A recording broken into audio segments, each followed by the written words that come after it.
10,000 need-based bio-input resource centers will be established. Missions for pulses and oilseeds. Introduction. For achieving self-sufficiency in pulses and oilseeds, we will strengthen their production, storage, and marketing. As announced in the interim budget, a strategy is being put in place to achieve Atmanirbharta for oilseeds such as mustard, groundnut, sesame, soybean, and sunflower. Vegetable production and supply chains. Large-scale clusters for vegetable production will be developed closer to major consumption centers. We will promote farmer-producer organizations, cooperatives, and startups for vegetable supply chains, including for collection and storage and marketing. Digital public infrastructure for agriculture. Buoyed by the success of the pilot project, our government, in partnership with the states, will facilitate the implementation of the digital public infrastructure in agriculture for coverage of farmers and their lands in 3 years. During this year, digital crop survey for Kharif using the DPI will be taken up in 400 districts. The details of 6 crore farmers and their lands will be brought into the farmer and land registries. Further, the issuance of Jan Samarth-based Kisan credit cards will be enabled in 5 states. Shrimp production and export. Financial support for setting up a network of nucleus breeding centers for shrimp brood stocks will be provided. Financing for shrimp farming, processing, and export will be facilitated through NABARD. National cooperation policy. Our government will bring out a national cooperation policy for systematic, orderly, and all-round development of the cooperative sector, fast-tracking growth of rural economy and generation of employment opportunities on a large scale will be the policy goal. This year, I have made a provision of 1.52 lakh crore rupees for agriculture and allied sectors.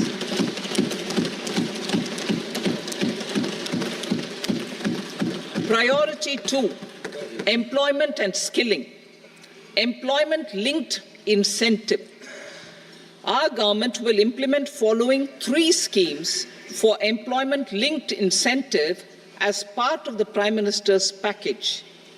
These will be based on enrollment in the EPFO and focus on recognition of first-time employees and support to employees and employers. Scheme A, first-timers.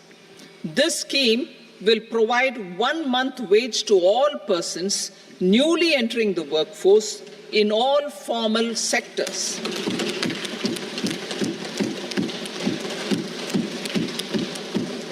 Direct benefit transfer of 1 month's salary in 3 installments to first-time employees as registered in the EPFO will be up to 15,000 rupees. The eligibility limit will be a salary of 1 lakh per month. The scheme is expected to benefit 210 lakh youths.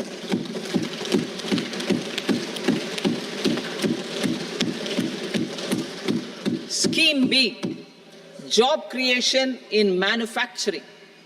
This scheme will incentivize additional employment in the manufacturing sector linked to the employment of first-time employees.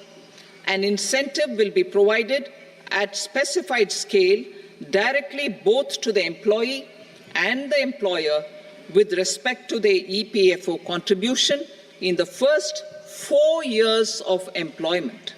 The scheme is expected to benefit 30 lakh youth entering employment and their employers.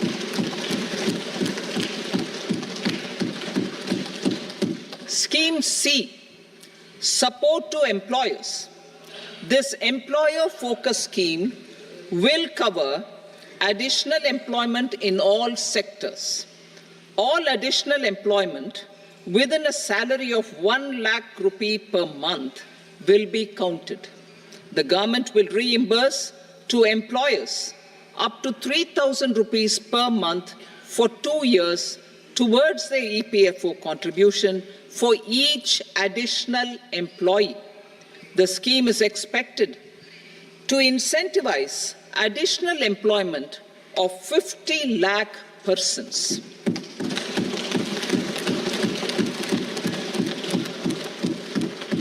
Participation of women in the workforce.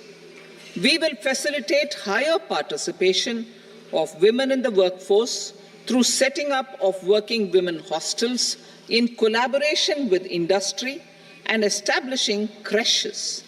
In addition, the partnership will seek to organize women-specific skilling programs and promotion of market access for women SHG enterprises.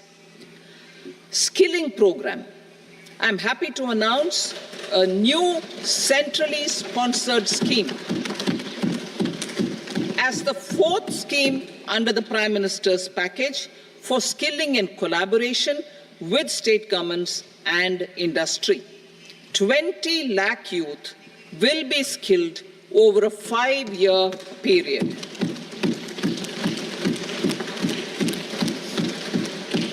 "1,000 industrial training institutes will be upgraded in hub and spoke arrangements with outcome orientation.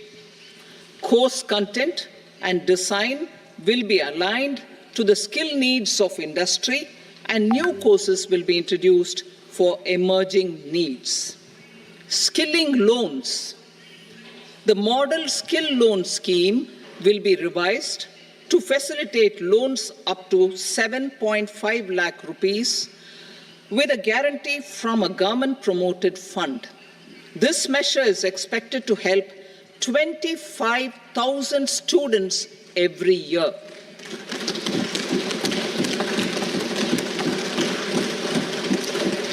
Education loans. For helping our youth who have not been eligible for any benefit under government schemes and policies, I am happy to announce a financial support for loans up to 10 lakh rupees for higher education in domestic institutions.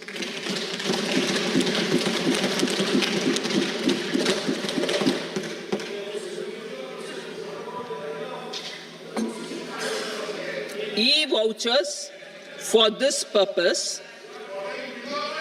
E-vouchers for this purpose will be given directly to 1 lakh students every year for annual interest subvention of 3% of the loan amount. Priority 3, inclusive human resource development and social justice, saturation approach. Our government is committed to all-round, all-pervasive and all-inclusive development of people, particularly farmers, youth, women, and the poor. For achieving social justice comprehensively, the saturation approach of covering all eligible people through various programs, including those for education and health, will be adopted to empower them by improving their capabilities. Implementation of schemes meant for supporting economic activities by craftsmen, artisans, self-help groups, scheduled caste, scheduled tribe, and women entrepreneurs and street vendors such as the PM Vishwakarma, PM Swanidhi, National Livelihood Missions, and Stand Up India will be stepped up. Purvodaya. The states in the eastern part of the country are rich in endowments and have strong cultural traditions. We will formulate a plan, Purvodaya, for the all-round development of the eastern region of the country, covering Bihar, Jharkhand, West Bengal, Odisha, and Andhra Pradesh. This will cover human resource development, infrastructure, and generation of economic opportunities to make the region an engine to attain Vikasit Bharat. On the Amritsar-Kolkata Industrial Corridor, we will support development of an industrial node at Gaya. This corridor will catalyze industrial development of the eastern region. The industrial node at Gaya will also be a good model for developing our ancient centers of cultural importance into future centers of modern economy.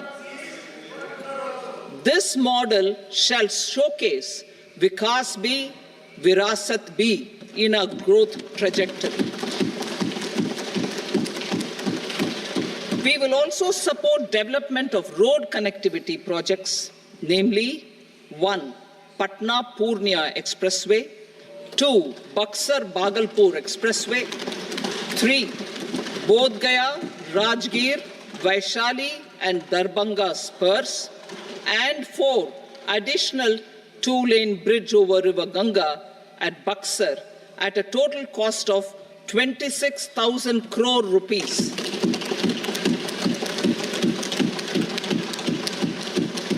Power projects, including setting up of a new 2,400 megawatt power plant at Pir Painti, will be taken up at a cost of 21,400 crore rupees. New airports, medical colleges, and sports infrastructure in Bihar will be constructed. An additional allocation to support capital investments will be provided. The requests of Bihar government for external assistance from multilateral development banks will be expedited.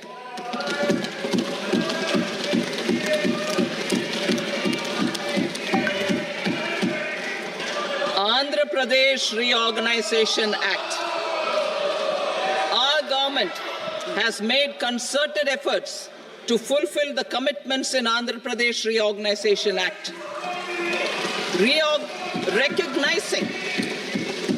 Recognizing the state's need for the capital, recognizing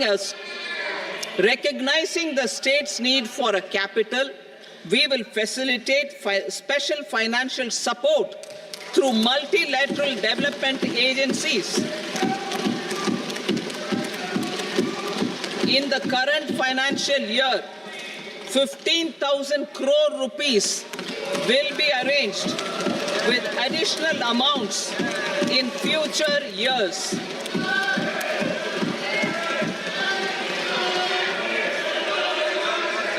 Our government is fully committed to financing and early completion of the Polavaram irrigation project, which is the lifeline for Andhra Pradesh and its farmers. This will facilitate our country's food security as well. Under the Andhra Pradesh Reorganization Act, for promoting industrial development, funds will be provided for essential infrastructure such as water, power, railways, and roads in Kopparthi node on the Visakhapatnam-Chennai Industrial Corridor and Varavakal node on the Hyderabad-Bangalore Industrial Corridor. An additional allocation will be provided this year towards capital investment for economic growth. Grants for backward regions of Rayalaseema, Prakasham, North Coastal Andhra, as stated in the Act, will be provided. PM Awas Yojana.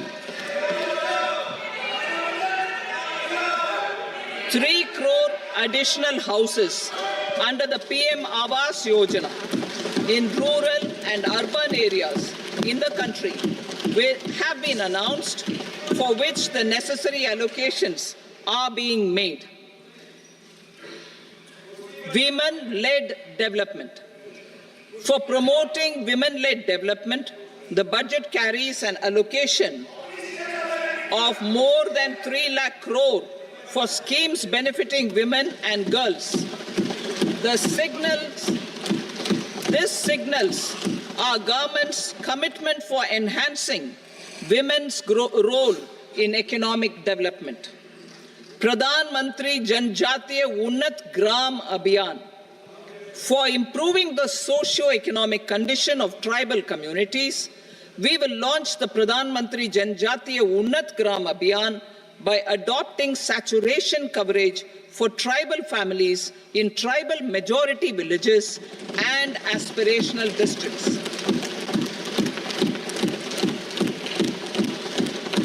This will cover 63,000 villages, benefiting 5 crore tribal people. Bank branches in northeastern region. More than 100 branches of India Post Payment Bank will be set up in the northeast region to expand the banking services. This year, I have made a provision of 2.66 lakh crore rupees for rural development, including rural infrastructure. Priority 4, manufacturing and services, support for promotion of MSMEs. This budget provides special attention to MSMEs and manufacturing, particularly labor-intensive manufacturing. We have formulated a package covering financing, regulatory changes, and technology support for MSMEs to help them grow and also compete globally, as mentioned in the interim budget. I am happy to announce the following specific measures. Credit guarantee scheme for MSMEs in the manufacturing sector.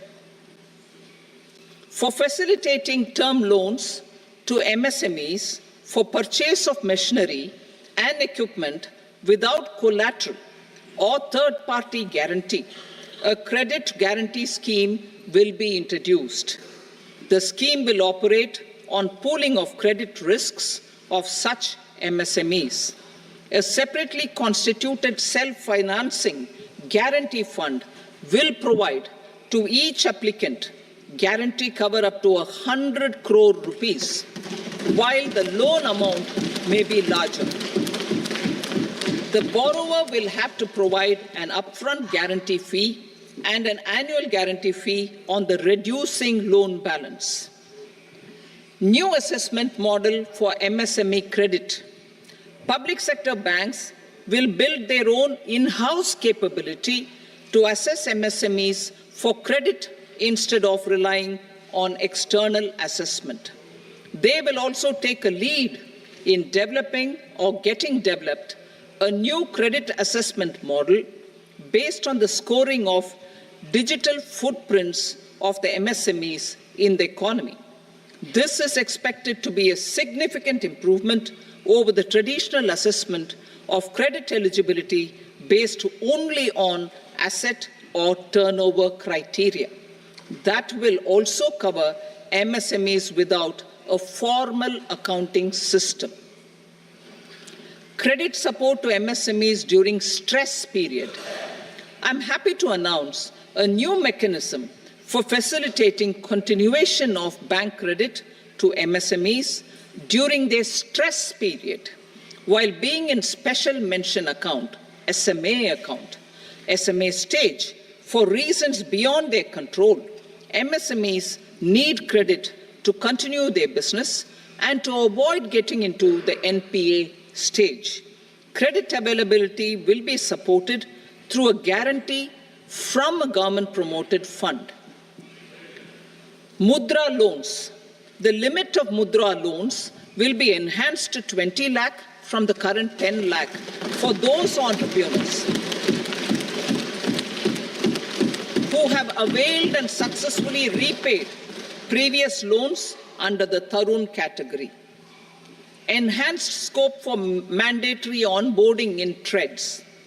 For facilitating MSMEs to unlock their working capital by converting their trade receivables into cash, I propose to reduce the turnover threshold of buyers for mandatory onboarding on the TREDS platform from rupees 500 crore to 250 crore rupees.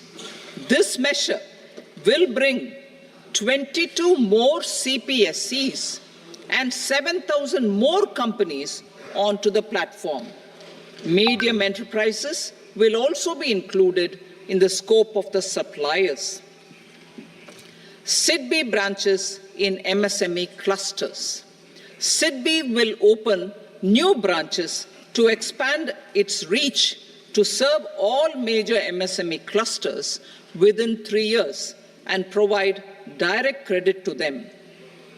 With the opening of 24 such branches this year, the service coverage will expand to 168 out of 242 major clusters. MSME units for food irradiation, quality and safety testing. Financial support for setting up of 50 multi-product food irradiation units in the MSME sector will be provided. Setting up of 100 food quality and safety testing labs with NABL accreditation will be facilitated. E-commerce export hubs. To enable MSMEs and traditional artisans to sell their products in international markets, e-commerce export hubs will be set up in public-private partnership mode. These hubs, under a seamless regulatory and logistic framework, will facilitate trade and export-related services under one roof.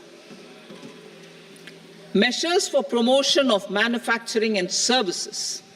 Internship in top companies.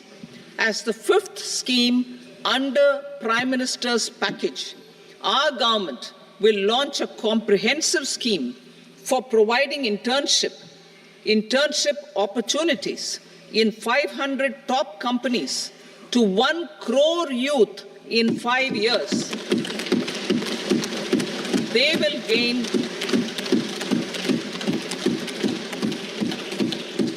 will gain exposure for 12 months to real-life business environment, varied professions, and employment opportunities. An internship allowance of 5,000 per month, 5,000 rupees per month, along with a one-time assistance of 6,000 rupees will be provided. Companies will be expected to bear the training cost and 10% of their internship cost from their CSR funds. Industrial parks. Our government will facilitate development of investment-ready, plug-and-play industrial parks with complete infrastructure in or near 100 cities in partnership with the states and private sector by better using town planning schemes. 12 industrial parks under the National Industrial Corridor Development Program also will be sanctioned.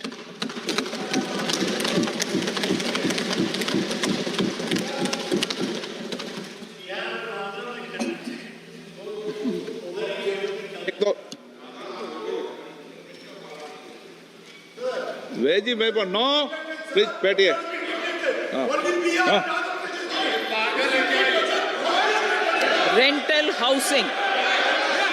Rental housing with dormitory type accommodation for industrial workers will be, just 1 minute.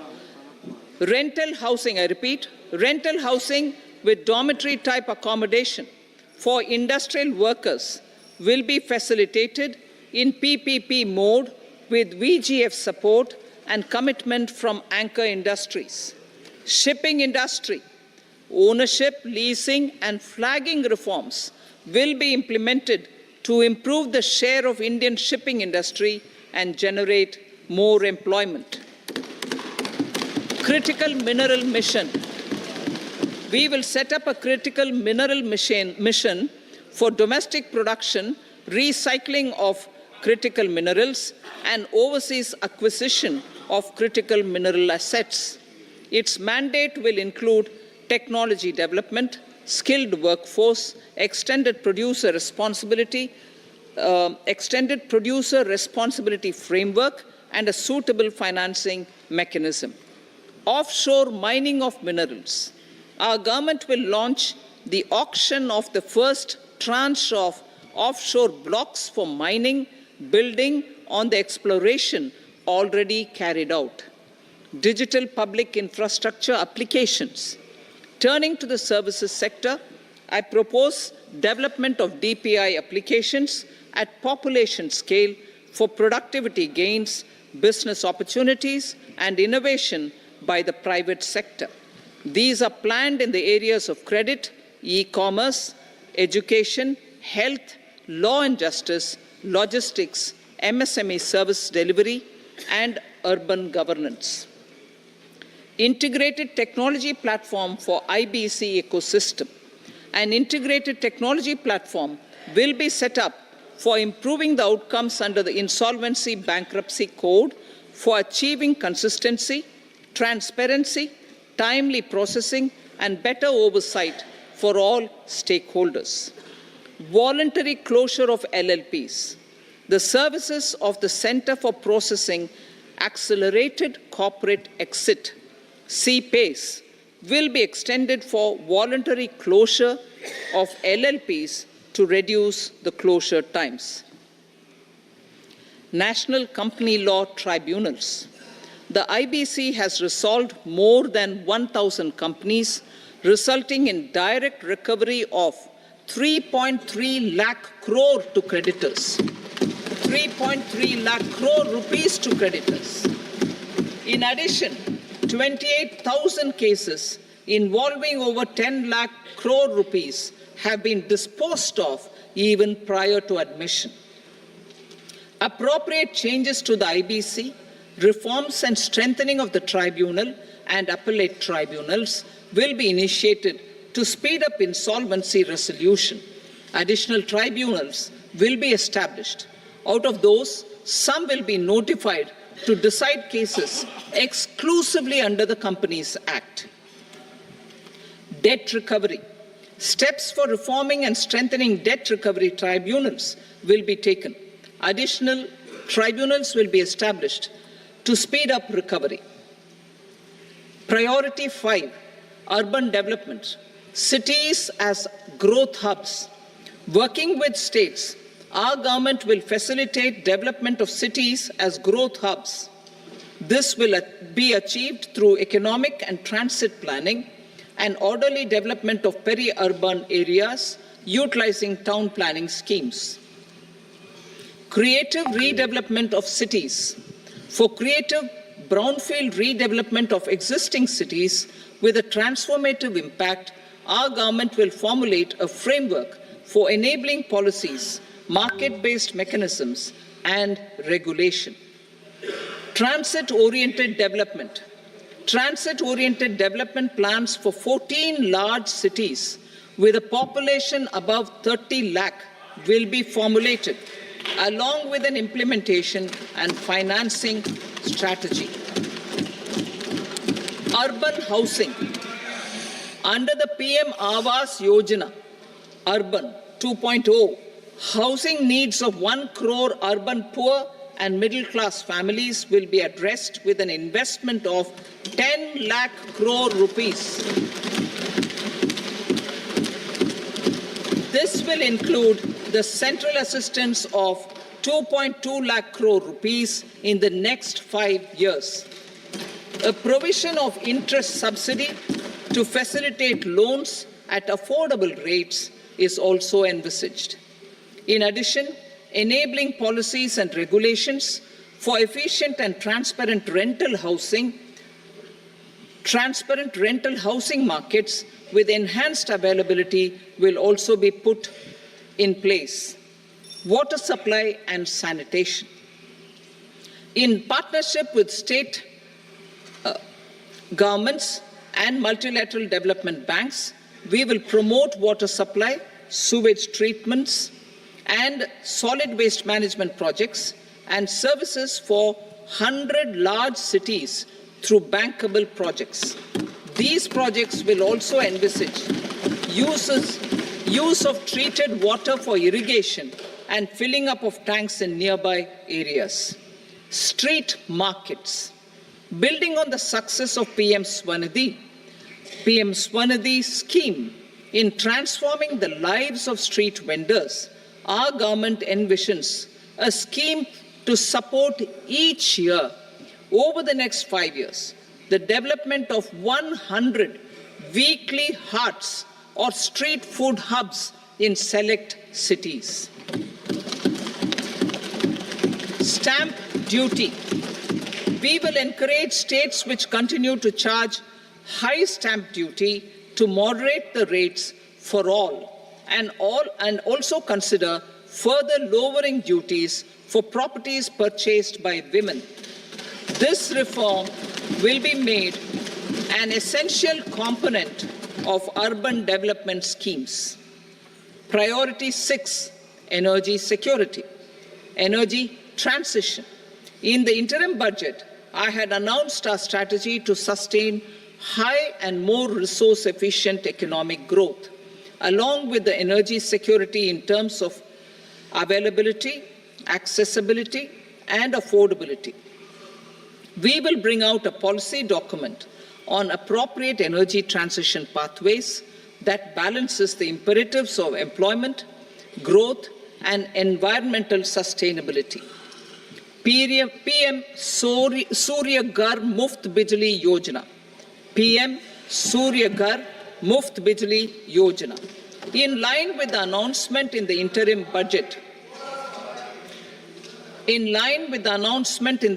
budget, PM Surya Ghar Muft Bijli Yojana has been launched to install rooftop solar plants to enable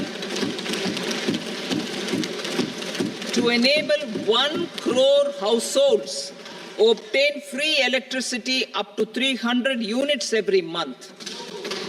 The scheme has generated remarkable response with more than 1.28 crore registrations and 14 lakh applications, and we will further encourage it. Pumped storage policy. A policy for promoting pumped storage projects will be brought out for electricity storage and facilitating smooth integration of the growing share of renewable energy with its variable and intermittent nature in the overall energy mix. Research and development of small and modular nuclear reactors. Nuclear energy is expected to form a very significant part of the energy mix for Vikasit Bharat. Towards that pursuit, our government will partner with the private sector for 1. Setting up Bharat Small Reactors, 2. Research and development of Bharat Small Modular Reactor, and 3. Research and development of newer technologies for nuclear energy. The R&D funding announced in the interim budget will be made available for this sector also. Advanced ultra supercritical thermal power plants. The development of indigenous technology for advanced ultra supercritical thermal power plants with much higher efficiency has been completed. A joint venture between NTPC and BHEL will set up a full-scale 800 megawatt commercial plant using AUSC technology. The government will provide the required fiscal support. Moving forward, development of indigenous capacity for the production of high-grade steel and other advanced metallurgy materials for these plants will result in strong spin-off benefits for the economy. Roadmap for hard-to-abate industries. a roadmap for moving the hard-to-abate industries from energy efficiency targets to emission targets will be formulated. Appropriate regulations for transition of these industries from the current perform, achieve, and trade mode to Indian carbon market mode will be put in place. Support to traditional micro and small industries. An investment-grade energy audit of traditional micro and small industries in 60 clusters, including brass and ceramic, will be facilitated. Financial support will be provided for shifting them to cleaner forms of energy and implementation of energy efficiency measures. The scheme will be replicated in another 100 clusters in the next phase. Priority 7, infrastructure investment by central government. Significant investment the central government has made over the years in building and improving infrastructure has had a strong multiplier effect on the economy.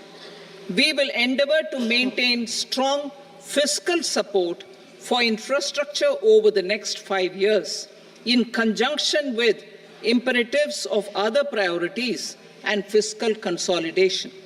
This year, I have provided 11,11,111 crore rupees for capital expenditure.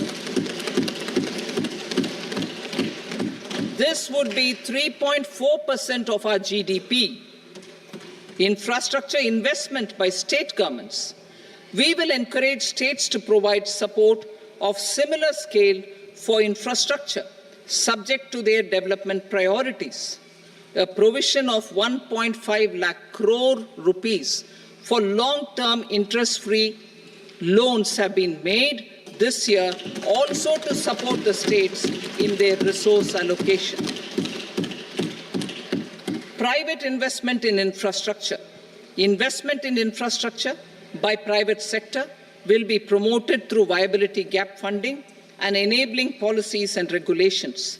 A market-based financing framework will be brought out. Pradhan Mantri Gram Sadak Yojana, Phase 4 of the PMGSY will be launched to provide all-weather connectivity to 25,000 rural habitations, which have become eligible in view of their population increase. Irrigation and flood mitigation. Bihar has frequently suffered from floods, many of them originating outside the country. Plans to build flood control structures in Nepal are yet to progress.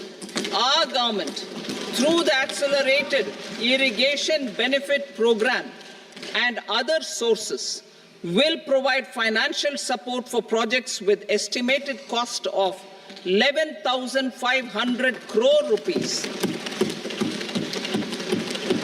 such as the Kosi-Michi intra-state link and 20 other ongoing and new schemes, including barrages, river pollution abatement, and irrigation projects. In addition, survey and investigation of Kosi-related flood mitigation and irrigation projects will be undertaken.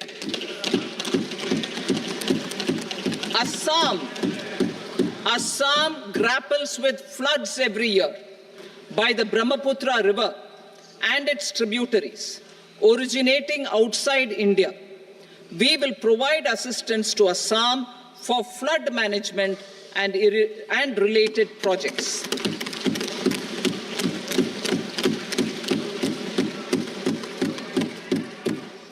Himachal Pradesh suffered extensive losses due to floods last year. Our government will provide assistance to the state for reconstruction and rehabilitation through multilateral development assistance.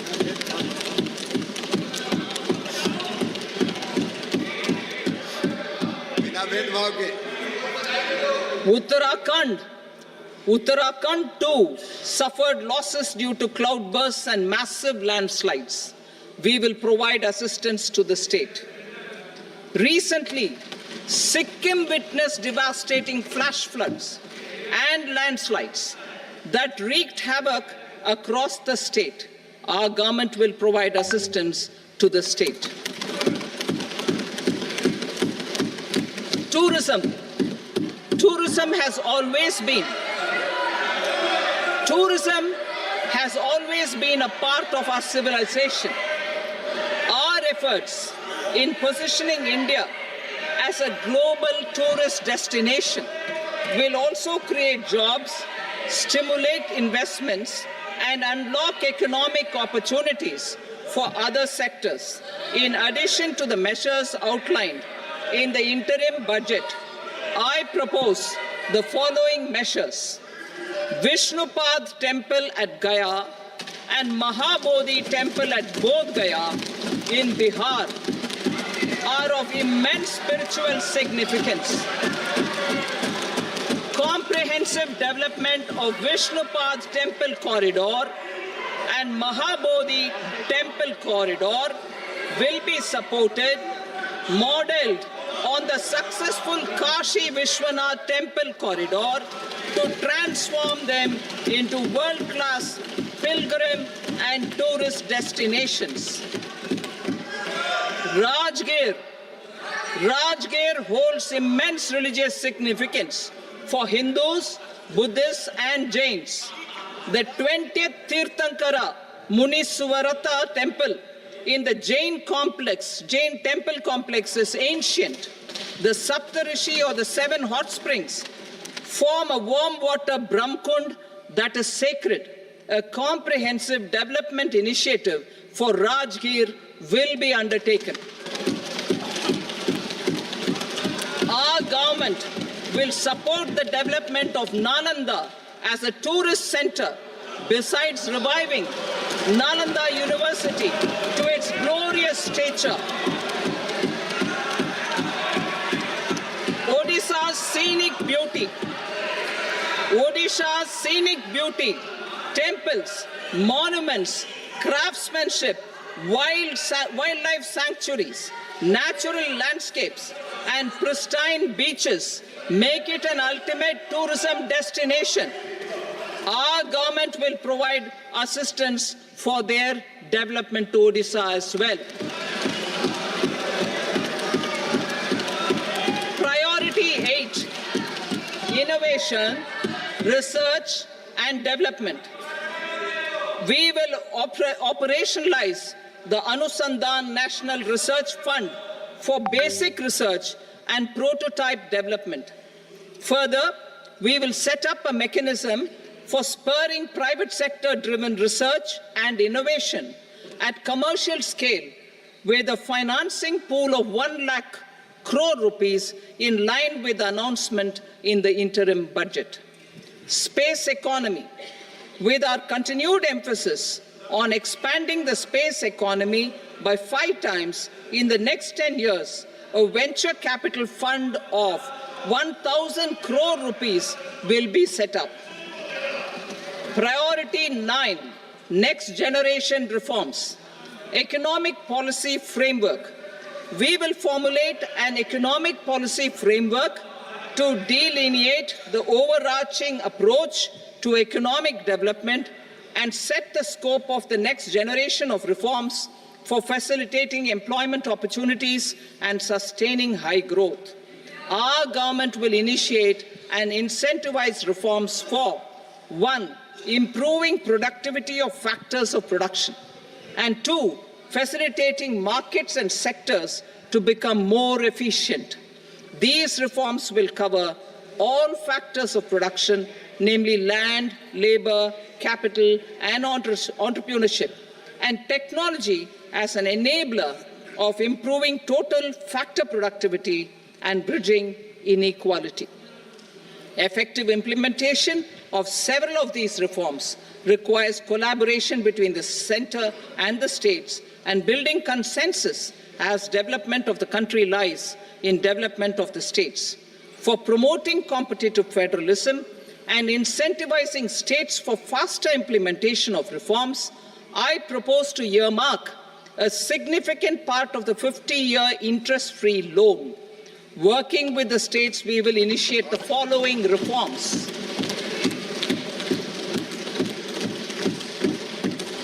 Land-related reforms and actions, both in the rural and urban areas, will cover land administration, will cover 1. Land administration, planning and management, and 2. Urban planning usage and building bylaws. These will be incentivized for completion within the next 3 years through appropriate fiscal support. Rural land-related actions. Rural land-related actions will include 1. Assignment of unique land parcel identification number, UL PIN, or Bhu Aadhaar for all lands. 2. Digitization of cadastral maps. 3. Survey of subdivisions, survey of map subdivisions as per current ownership. 4. Establishment of land registry. And 5. Linking to the farmers registry. These actions will also facilitate credit flow and other agricultural services. Urban land-related actions. Land records in urban areas will be digitized with GIS mapping. An IT-based system for property record administration, updating, and tax administration will be established. These will also facilitate improving the financial position of urban local bodies. Labor-related reforms. Services to labor. Our government will facilitate the provision of a wide array of services to labor, including those for employment and skilling. A comprehensive integration of e-Shram portal with other portals will facilitate such one-stop solution. Open architecture databases for the rapidly changing labor market, skill requirements, and available job roles, and a mechanism to connect job aspirants with potential employers and skill providers will be covered in these services. Shram Suvidha and Samadhan portal. Shram Suvidha and Samadhan portal will be revamped to enhance ease of compliance for industry and trade. Capital and entrepreneurship related reforms, financial sector vision and strategy. For meeting financing needs of the economy, our government will bring out a financial sector vision and strategy document to prepare the sector in terms of size, capacity, and skills. This will set the agenda for the next 5 years and guide the work of the government, regulators, financial institutions, and market participants. Taxonomy for climate finance. We will develop taxonomy for climate finance for enhancing the availability of capital for climate adaptation and mitigation. This will support achievement of the country's climate commitments and green transition. Variable capital company structure. We will seek the required legislative approval for providing an efficient and flexible mode for financing leasing of aircrafts and ships and pooled funds of private equity through a variable company structure. Foreign direct investments and overseas investment. The rules and regulations for foreign direct investment and overseas investments will be simplified to 1. Facilitate foreign direct investments, 2. Nudge prioritization, and 3. Promote opportunities for using Indian rupee as a currency for overseas investment. NPS Vatsalya. NPS Vatsalya, a plan for contribution by parents and guardians for minors, will be started.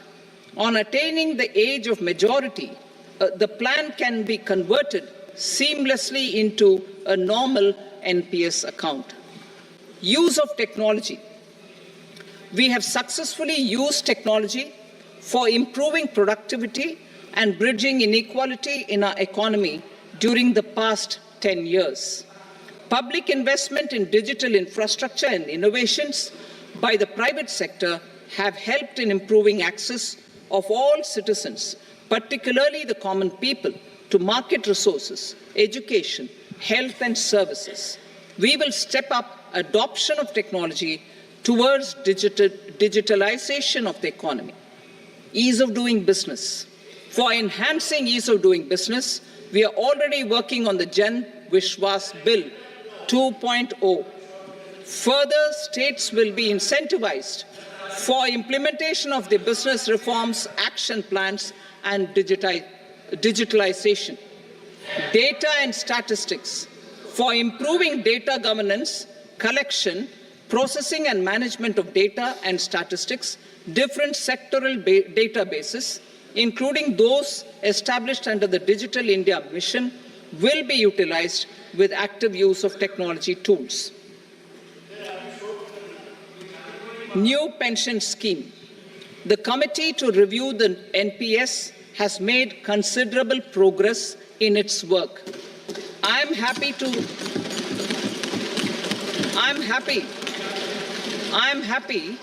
that the staff side of the National Council of the Joint Consultative Machinery for Central Government Employees has taken a constructive approach. A solution will be evolved which addresses the relevant issues while maintaining fiscal prudence to protect the common citizens. Budget estimates for 24-25. For the year 24-25, total receipts other than borrowings and the total expenditure are estimated at 32.07 lakh crore rupees and 48.21 lakh crore rupees respectively. The net tax receipts are estimated at 25.83 lakh crore rupees. The fiscal deficit is estimated at 4.9% of the GDP. The gross and the net market borrowings through dated securities during 24-25 are estimated at 14.01 lakh crore rupees and 11.63 lakh crore rupees respectively. Both will be less than that in 23-24. The fiscal consolidation path announced by me in 2021 has served our economy very well, and we aim to reach the deficit below 4.5% next year. The government is committed to staying the course. From 2026-27 onwards, our endeavor will be to keep the fiscal deficit each year such that the central government's debt will be on a declining path as percentage of GDP. I will now move to Part B.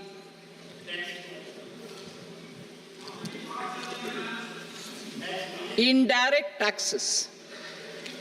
Sir, I start with GST. It has decreased tax incidence on the common man, reduced compliance burden and logistics cost for trade and industry, and enhanced revenues of the central and the state governments. It is a success of vast proportions.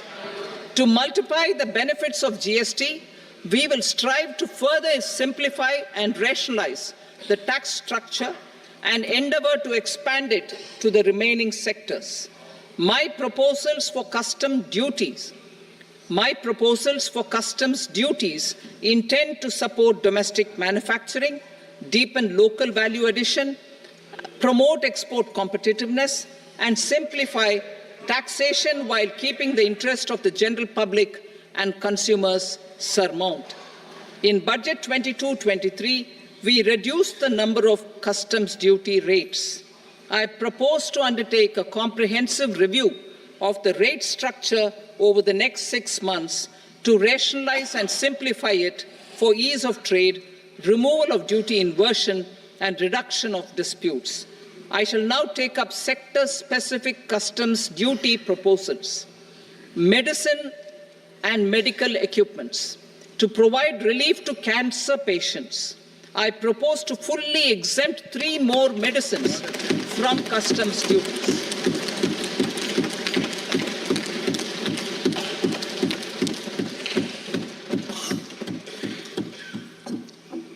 I also propose changes in the BCD on X-ray tubes and flat panel detectors for use in medical X-ray machines under the phased manufacturing program so as to synchronize them with the domestic capacity addition. Mobile phone and related parts. With a 3-fold increase in domestic production and almost a 100-fold jump in exports of mobile phones over the last 6 years, the Indian mobile industry has matured. In the interest of consumers, I now propose to reduce the BCD on mobile phone, mobile PCBA, and mobile charger to 15%. Critical minerals. Minerals such as lithium, copper, cobalt, and rare earth elements are critical for sectors like nuclear energy, renewable energy, space, defense, telecommunications, and high-tech electronics. I propose to fully exempt customs duties on 25 critical minerals and reduce BCD on 2 of them. This will provide a major fillip to the processing and refining of such minerals and help secure their availability for these strategic and important sectors. Solar energy. Energy transition is critical in the fight against climate change. To support energy transition, I propose to expand the list of exempted capital goods for use in the manufacture of solar cells and panels in the country. Further, in view of sufficient domestic manufacturing capacity of solar gas, glass, and tinned copper interconnect, I propose not to extend the exemption of custom duties provided to them. Marine products. India's seafood exports in the last financial year touched an all-time high of more than 60,000 crores of rupees. Frozen shrimp accounted for about 2/3 of these exports. To enhance their competitiveness, I propose to reduce BCD on certain broodstock, polychaete worms, shrimp, and fish feed to 5%. I also propose to exempt customs duty on various inputs for manufacture of shrimp and fish feed. Leather and textile. Similarly, to enhance the competitiveness of exports in the leather and textile sectors, I propose to reduce BCD on real down-filling material from duck or goose. I am also making additions to the list of exempted goods for manufacture of leather and textile garments, footwear, and other leather articles for export. To rectify inversion in duty, I propose to reduce BCD subject to conditions on methylene diphenyl diisocyanate, MDI, for manufacture of spandex yarn from 7.5 to 5%. Furthermore, the export duty structure on raw hides, skin, and leather is proposed to be simplified and rationalized. Precious metals. To enhance domestic value addition in gold and precious metal jewelry in the country, I propose to reduce customs duties on gold and silver to 6% and that of platinum to 6.4%. Other metals. Steel and copper are important raw materials. To reduce their cost of production, I propose to remove the BCD on ferronickel and blister copper. I am also continuing with nil BCD on ferrous scrap and nickel cathode and concessional BCD of 2.5% on copper scrap. Electronics. To increase value addition in the domestic electronics industry, I propose to remove the BCD subject to conditions on oxygen-free copper for manufacture of resistors. I also propose to exempt certain parts for manufacture of connectors. Chemicals and petrochemicals. To support existing and new capacities in the pipeline, I propose to increase the BCD on ammonium nitrate from 7.5% to 10%. Plastics. PVC flex banners are non-biodegradable and hazardous for environment and health. To curb their imports, I propose to raise the BCD on them from 10 to 25%. Telecommunication equipment. To incentivize domestic manufacturing, I propose to increase the BCD from 10 to 15% on PCBA of specified telecom equipment. Trade facilitation. To promote domestic aviation and boat and ship MRO, I propose to extend the period for export of goods imported for repairs from 6 months to 1 year. I'll read that again. To promote domestic aviation and boat and ship maintenance, repair and operations, I propose to extend the period for export of goods imported for repairs from 6 months to 1 year. In the same vein, I propose to extend the time limit for re-import of goods for repairs under warranty from 3 to 5 years. I now move to direct taxes. We will continue our efforts to simplify taxes, improve taxpayer services, provide tax certainty, and reduce litigation while enhancing revenues for funding the development and welfare schemes of the government. It has been our endeavor to simplify taxation. We have taken a number of measures in the last few years, including introduction of simplified tax regimes without exemptions and deductions for corporate tax and for personal income tax. This has been appreciated by taxpayers. 58% of corporate tax came from the simplified tax regime in the financial year 22-23. Similarly, as per data available till now, for the last fiscal, more than 2/3 have availed the new personal income tax regime. Comprehensive review of the Income Tax Act.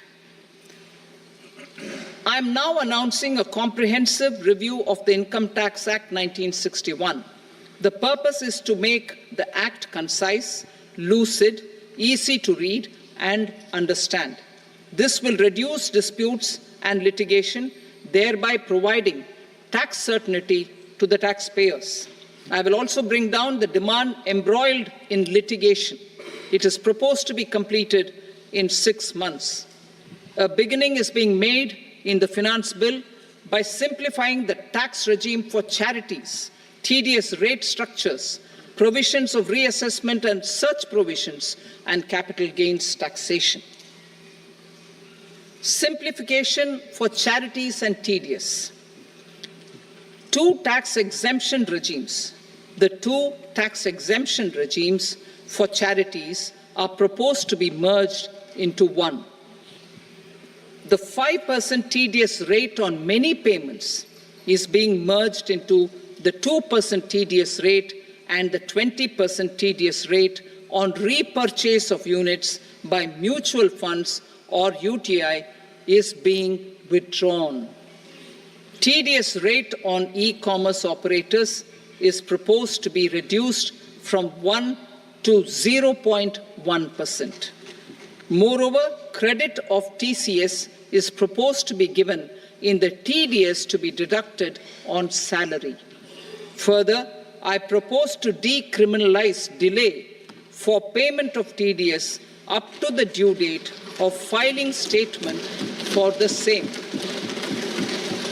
I also plan to provide a standard operating procedure for TDS defaults and simplify and rationalize the compounding guidelines for such defaults.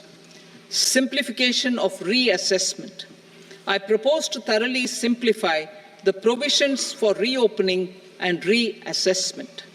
An assessment hereinafter can be reopened beyond 3 years from the end of the assessment year only if the escaped income is 50 lakh rupees or more, up to a maximum period of 5 years from the end of the assessment year. Even in such cases, a time limit of 6 years before the year of the search, as against the existing time limit of 10 years, is being proposed. This will reduce tax uncertainty and disputes. Simplification and rationalization of capital gains. Capital gains taxation is also proposed to be hugely simplified.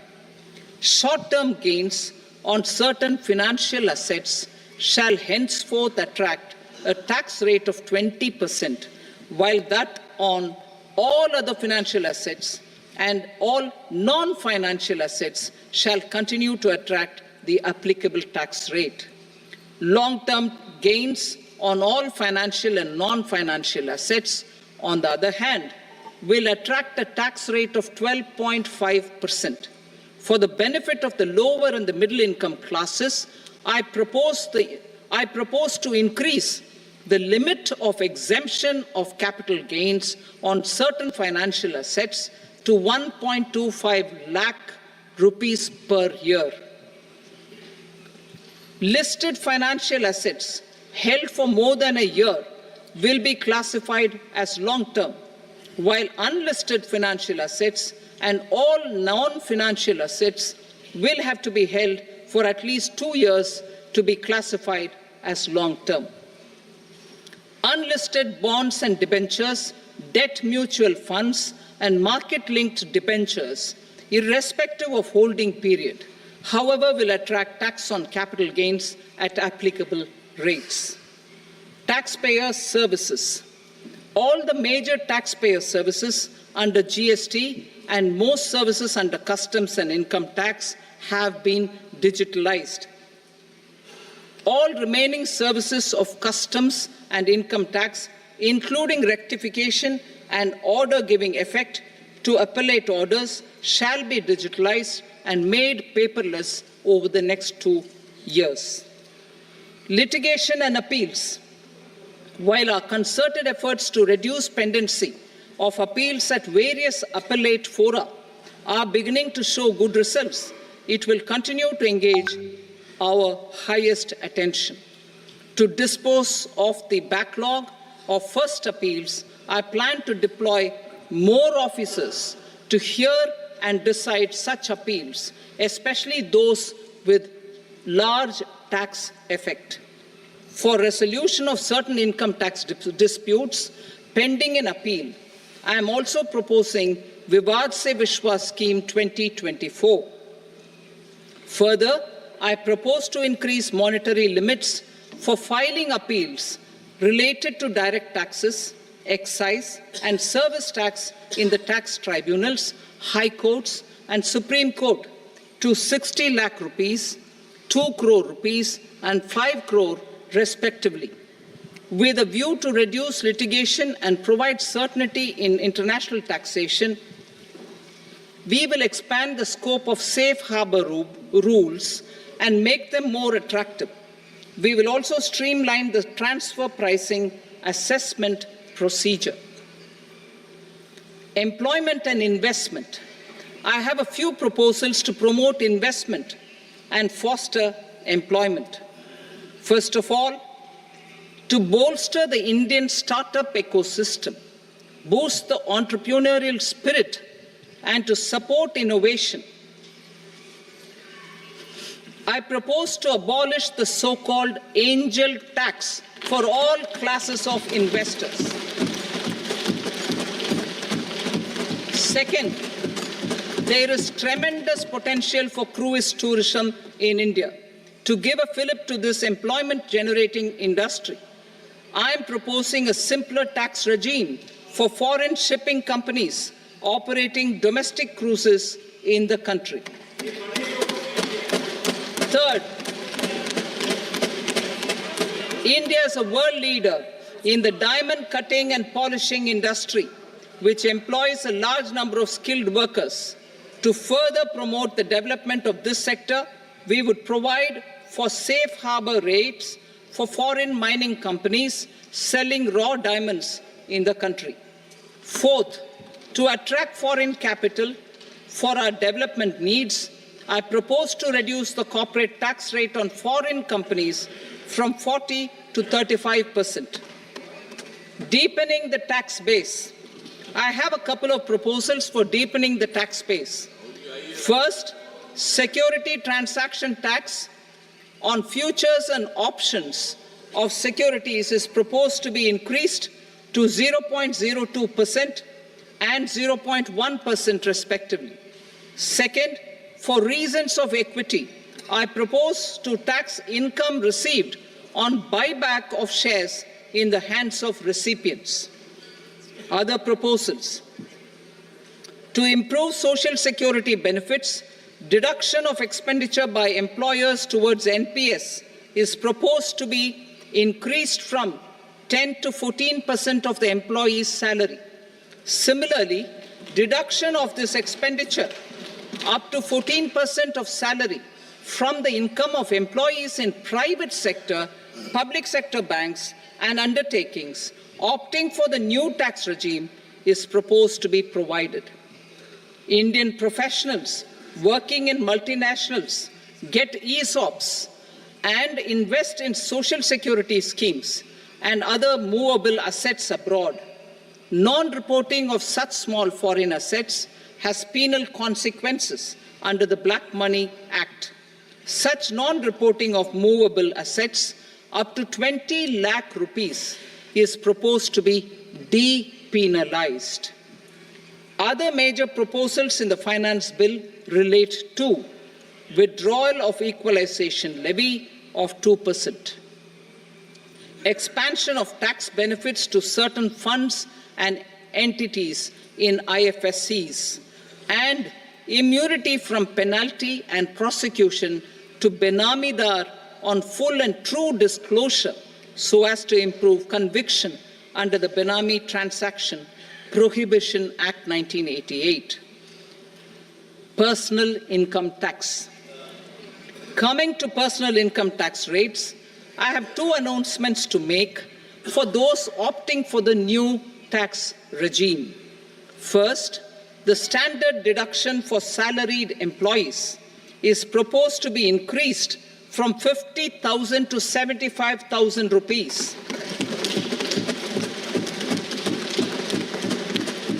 Similarly, deduction on family pension for pensioners is proposed to be enhanced from 15,000 to 25,000 rupees. This will provide relief to about 4 crore salaried individuals and pensioners.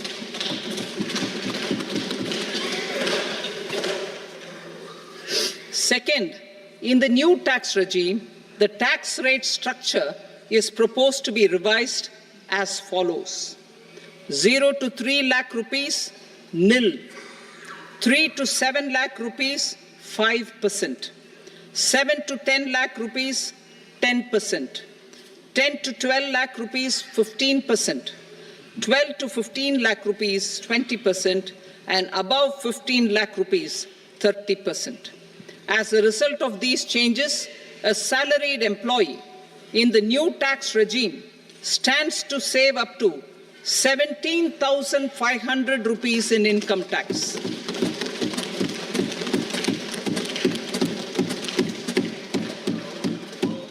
Apart from these, I am also making some other changes as given in the annexure. As a result of these proposals, revenue of about 37,000 crore, that is 29,000 crore in direct taxes and 8,000 crore in indirect taxes will be foregone, while revenue of about 30,000 crore rupees will be additionally mobilized. Thus, the total revenue foregone is about 7,000 crores annually. Mr. Speaker, sir, with this, I commend the budget to this august House. Jai Hind.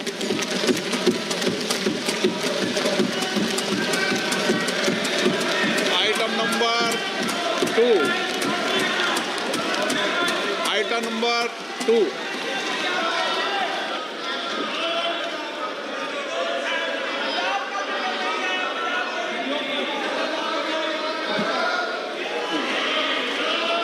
Sir, with your permission, I rise to lay on the table the following statements under Section 3 of the Fiscal Responsibility and Budget Management, FRBM Act 2003, Medium-Term Fiscal Policy cum Fiscal Policy Strategy Statement and Macroeconomic Framework Statement. Item number 3. Sir, with your permission, I rise to move for leave to introduce the Finance Number 2 Bill 2024. प्रश्न ये कि विधेयक को पुनर्स्थापित करने की अनुमति प्रदान की जाए। जो सदस्य इसके पक्ष में हाँ कहें, जो सदस्य विरोध में ना कहें। मेरे विचार में निर्णय हाँ वालों के पक्ष में अनुमति प्रदान की जाती है। माननीय मंत्री जी, अब विधेयक पुनर्स्थापित करें। Sir, I introduce the bill. Item number 4. The Union Territory of Jammu and Kashmir budget. Sir, I rise to present a statement, Hindi and English versions, of the estimated receipts and expenditure of the Union Territory of Jammu and Kashmir for the year 24-25. सभा की कार्रवाई कल बुधवार दिनांक 24 जुलाई 2024 को प्राप्त 11 बजे तक के लिए